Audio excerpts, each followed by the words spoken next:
किसान साथियों, आज की वीडियो में हम जानने वाले हैं धान की रोपाई के समय कौन कौन सी खादों का इस्तेमाल धान की फसल में आपको करना चाहिए और रोपाई के बाद में मतलब धान की रोपाई से धान की कटाई तक कौन कौन सी खादें हमें धान की फसल में डालनी चाहिए। तमाम जानकारी आज की वीडियो में हम आपको देने वाले हैं। तो चलिए जानते हैं धान की फसल में हमें रोपाई के बाद कौन कौन सी खादों का इस्तेमाल करना चाहिए। यहाँ पे जो हम खाद का फार्मूला आपको बताएंगे वो हम दो तरह से बताएंगे। कुछ किस्में हमारी जल्दी तैयार हो जाती हैं तो कुछ किस्में देर से तैयार होती हैं। तो जो हमारी धान की किस्में 120 दिन से कम दिन में, जो हमारी हाइब्रिड धान की किस्में 120 दिन से कम दिन में तैयार होती हैं, सबसे पहले हम उनके बारे में जानेंगे। उसके बाद हम जानेंगे जो हमारी हाइब्रिड धान की किस्में 120 दिन से ज़्यादा दिन में तैयार होती है, उसमें कितना खाद आपको रोपाई के समय और रोपाई के कितने दिन के बाद कौन कौन सी खादें आपको डालनी चाहिए। तो यहाँ पे हम जो खादों की मात्रा आपको बताएंगे वो प्रति एकड़ के हिसाब से बताएंगे। 1 एकड़ खेत में आपको इतनी मात्रा का इस्तेमाल करना होता है। तो चलिए जानते हैं। सबसे पहले हम जानेंगे डीएपी का फार्मूला। हमारे ज़्यादातर किसान साथी डीएपी खाद का ही इस्तेमाल करते हैं। तो अगर आप धान की कम दिन वाली वैरायटी में यानी 120 दिन से कम दिन वाली किस्मों में, जो हाइब्रिड धान की किस्में हैं, उसमें अगर आप डीएपी खाद डालते हैं तो धान की रोपाई के समय 28 केजी डीएपी, यूरिया आपको 16 केजी, एमओपी पोटास 11 केजी आपको इस्तेमाल करना होता है। इसके बाद में जब आपकी रोपाई के 25 दिन हो जाते हैं तो रोपाई के 25 दिन पे आप यूरिया 30 केजी, जिंक सल्फेट जो आता है किसान साथियों 33% वाला, उसकी 5 केजी मात्रा, इसके साथ में सल्फर जो आता है 90% वाला, इसकी आपको लगभग आपको मात्रा डालनी होती है 3 केजी। ये 3 चाहिए आपको रोपाई के, वही लगभग 25 दिन के आसपास डाल देना है। इसके बाद में रोपाई के 40 से 45 दिन पे आपको urea 30 KG, MOP potash 12 KG डाल देना है। पोटास हम 2 बार डालेंगे, पहली बार रोपाई के समय, दूसरी बार 40 से 45 दिन के या 50 दिन के आसपास। और यहाँ पे समस्त खादें आपको धान की रोपाई के 50 दिन के अंदर ही डाल देनी है। जितनी भी हम दानेदार खादें मिट्टी में डालते हैं, कोई भी खाद हम डालते हो उसका 50 दिन के अंदर ही आपको इस्तेमाल करना है, तभी अच्छा लाभ मिलेगा। तो यहाँ पे हमने पहला फार्मूला आपको बता दिया। कम दिन वाली वैरायटी में अगर आपको 120 दिन से कम दिन वाली किस्म में अगर आप डीएपी डालते हैं तो ये फार्मूला आप आजमा सकते हैं। हमारे बहुत सारे किसान साथी डीएपी नहीं डालते हो, एनपीके 12-32-16 का भी इस्तेमाल करते हैं। तो कई बार हमें ऐसा भी होता है कि कई बार हमें रोपाई के समय डीएपी नहीं मिल पाती है तो हम एनपीके 12-32-16 भी डाल देते हैं। तो अगर आप एनपीके 12-32-16 रोपाई के समय डालते हैं तो उसकी आपको 40 केजी मात्रा डालनी होती है रोपाई के समय कम दिन वाली किस्मों में। इसके साथ में यूरिया 16 केजी आपको डालना होता है। यहाँ पे रोपाई के समय हम पोटास खाद का इस्तेमाल नहीं करेंगे क्योंकि 12-32-16 में पोटेशियम पाया जाता है। इसके बाद में फिर से आपको रोपाई के 25 दिन पे यूरिया 30 केजी, इसके साथ में किसान साथियों आपको डालना होता है जो आता है जिंक सल्फेट 33% वाला, इसकी 5 केजी मात्रा, साथ में आपको सल्फर 90% वाले की लगभग आपको 3 केजी मात्रा डालनी होती है रोपाई के 25 दिन पे।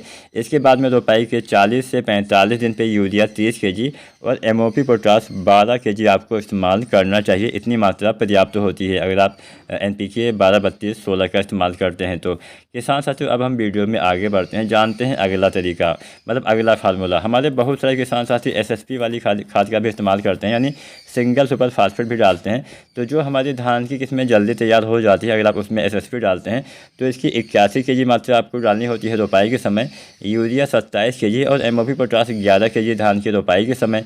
इसके बाद में रोपाई के 25 दिन पे यूरिया 30 केजी, जिंक सल्फर 33% वाला 5 केजी, इसके साथ में जो आता है सल्फर 90% वाला, इसकी आपको 3 केजी मात्रा रोपाई के 25 दिन के आसपास डालनी होती है। इसके बाद में रोपाई के 45 दिन के आसपास आपको यूरिया 30 केजी और एमओपी पोटास 12 केजी इस्तेमाल करना चाहिए। इतनी मात्रा पर्याप्त होती है। तो यहाँ पे हमने कुल मिला के 3 फार्मूले आपको बता दिए, डीएपी, एनपीके 12-32-16 और एसएसपी। अगर आप डालते हैं रोपाई के समय तो कितना डालना है, उसके बाद में कितना खाद डालना है। अब हम जानते हैं उन हाइब्रिड धान की वैरायटियों के बारे में जो हमारी 120 दिन से ज़्यादा दिन में तैयार होती है, अर्थात जो देर से तैयार होने वाली किस्में हैं, उसमें कितना आपको खादों का इस्तेमाल करना चाहिए। अगर आप डीएपी खाद डालते हैं तो धान की रोपाई के समय डीएपी 38 केजी, इसके साथ में यूरिया 20 केजी और एमओपी पोटास 20 केजी आपको रोपाई के समय।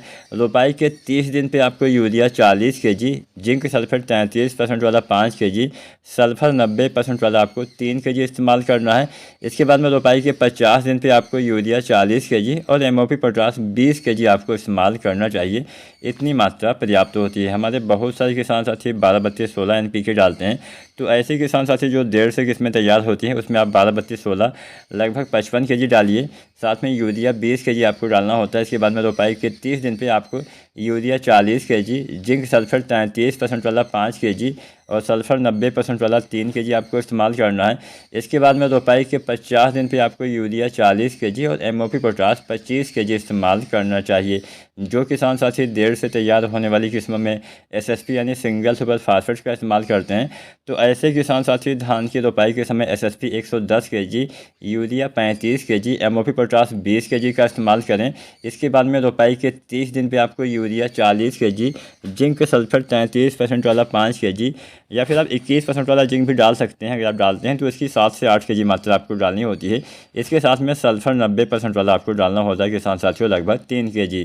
तो ये 3 चीज़ें आपको रोपाई के 30 दिन पे डालनी है। इसके बाद में रोपाई के 50 दिन पे यूरिया 40 kg और MOP पोटास 20 kg आपको इस्तेमाल करना होता है। इतनी मात्रा पर्याप्त होती है। अब हम कुछ घुलनशील उर्वरक के बारे में भी जान लेते हैं।